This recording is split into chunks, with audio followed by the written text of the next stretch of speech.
இன்றைக்கி டே 15 ஆகிடுச்சு. இன்றைக்கி ஃபஸ்ட்டு ஒர்க்காக நான் போய் பண்ண போகிறது பைக்குக்கு ஆயில் சர்வீஸ் பண்ணணும். என்ன ரீசன்னா, புது போர் போட்டதுக்கப்புறமா மெக்கானிக் சொன்னது, ஃபஸ்ட்டு டைமு 1000 கிலோமீட்டர்ஸ் ரீச் ஆனோடனே வந்துட்டு ஃபஸ்ட்டு ஆயில் சர்வீஸ் பண்ணி நான் ஆரம்பித்தாங்க. நேற்று வந்துட்டு 950 ரீச் ஆகிடுச்சு. அது 950 கிலோமீட்டர்ஸ் வந்து நான் ரைட் பண்ணியிருக்கேன் டோட்டலாக. ஸோ அந்த காரணத்தினால பெட்டர் நம்ம ஆயில் சர்வீஸ் பண்ணிக்கிறது நல்லது. அதுக்கப்புறம் திரும்பவும் வந்துட்டு பைக்கு ஓரமாக போட்டு வைக்கிறதுக்கு வெயிட் பண்ணல. அந்தந்த டைமில் சரியாக பண்ணிக்கணும் அப்படின்னு. நான் நார்மலாக இந்த பாரத் பெட்ரோலியம் பங்க்கில் தான் வாங்குவேன். அதே இடத்துக்கு போய் வாங்கிட்டு ஆயில் சர்வீஸ் பண்ணிவிட்டு என்ன ஏதுன்னு பார்ப்போம். இடையில் வந்துட்டு அந்த ஆயில் வந்துட்டு நம்ம காலில் படுது, ரன் பண்ணிட்டுருக்குள்ள அதையும் என்னென்னு பார்த்துட்டு சரி பண்ணிட்டோம்னா கொஞ்சம் ஃப்ரீயாக எதுவும் நினைக்கிறேன். நீங்கள் அந்த ஆயில் சர்வீஸ்லாம் முடிச்சுட்டு 12 ஸ்டார்ட் பண்ணலான்னு பார்த்தேன்.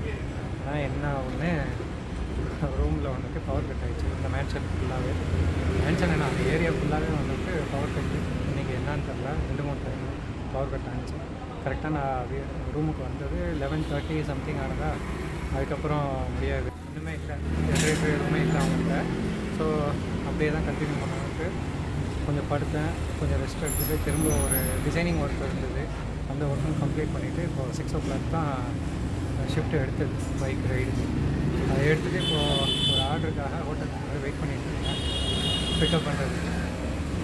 ஓகே, கிட்டத்தட்ட 10 நிமிஷம் ஆச்சு. பார்ப்போம் இன்னும் எவ்வளோ நேரம். நான் இப்போது ஒரு டெலிவரி முடித்தேங்க. அதில் என்னென்னா, அது ஷெனாய் நகர்னு நினைக்கிறேன் சென்னையில், அது மறந்துடுச்சு. எல்லா பெரிய பெரிய டவர்ஸு, ஆல்மோஸ்ட் 10 டவர் இருக்குது. ஒரு டவர்லேயும் 15 ஃப்ளோர் இருக்கிற மாதிரி இருக்குது. அது 2 லிஃப்ட் இருக்குது, service lift, passenger lift. Service லிஃப்ட்டில் தான் போகணுன்னு நினச்சிக்கிட்டு வெயிட் பண்ணிட்டு போகல. மீன் அந்த ரெசிடென்ஸில் இருக்கிறவங்க சர்வீஸ் லிஃப்ட்லேயே போனாங்க. இன்னொரு ஆளுங்க வந்துட்டு பேசஞ்சர் லிஃப்ட்லேயும் மாறி மாறி போன காரணத்தினால நான் வந்து பேசஞ்சர் லிஃப்ட்டில் போனேன். போய் டெலிவரி முடிஞ்சிருச்சு. பிக்கப் பண்ண ஆர்டரை போய் டெலிவரி கொடுத்துட்டு திரும்ப லிஃப்ட்டில் வந்து நின்றுட்டுருக்கக்குள்ள வந்தது. நான் உள்ளே என்ட்ரு ஆகிட்டேன். அதுக்கு முன்னாடி வந்துட்டு ஒரு பையன், சின்ன பையன் நின்றுட்டுருக்கான். அப்போ வரைக்கும் சும்மா தான் நின்றுட்டுருந்தான். நான் உள்ளே என்ட்ரு ஆனோடனே வந்துட்டு டிஷர்ட் எடுத்துகிட்டு இப்படியே மூக்க மூன்றாக சும்மா நம்ம சாக்கடையிலேருந்து அப்படியே வந்து அப்படியே அங்கே நின்ன மாதிரி. ஒரு ஸ்மெல்லும் வரல, நல்லா நீட்டாக தான் இருக்கிறேன். அதுக்கு எனக்கே தெரியும்.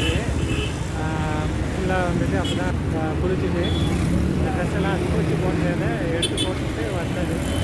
அதனால் வந்துட்டு கன்ஃபார்மாக தெரியும் எந்த ஸ்மெல்லும் நம்ம மேலெலாம் வரல.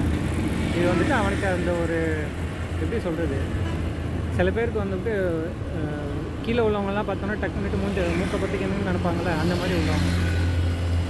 இது வந்துட்டு அந்த பையனை ஒன்றும் குற்றம் சொல்லக்கூடாது. பெற்றவங்களையும் வளர்த்தவங்கள தான், பெற்று வளர்த்தாங்க அவனுங்கள தான் சொல்லணும். அது யார், எனக்கு ஒன்றும் பிரச்சனை இல்லை, அது கண்டிக்கவே மாட்டேன்னு வச்சுங்களேன். ஆனால் இந்த மாதிரி ஜாபில் இருக்கிறவங்க சில பேர் வந்துட்டு காலையிலேருந்து வேலை பார்க்குறாங்கன்னா அந்த அளவுக்குலாம் வேலை பார்க்கலாம்.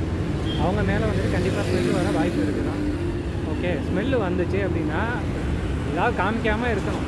அதுக்கு பேர் தான் வந்துட்டு என்ன சொல்கிறது, அந்த 6வது அறிவுன்னு சொல்லுவாங்கள்ல, அதை யூஸ் பண்ணுறது.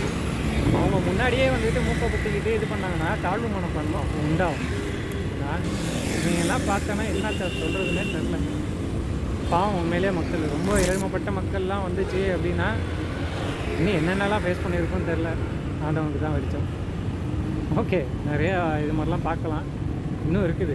வட மாநிலத்துலேருந்து வந்து இருக்கிறாங்களே, அவங்கள பற்றி சொல்லணும். அதுக்கு ஒரு வீடியோவாகவே தனியாகவே போடுறேன். ஆனால் அவங்கள மாதிரிலாம் வாய்ப்பே இல்லை.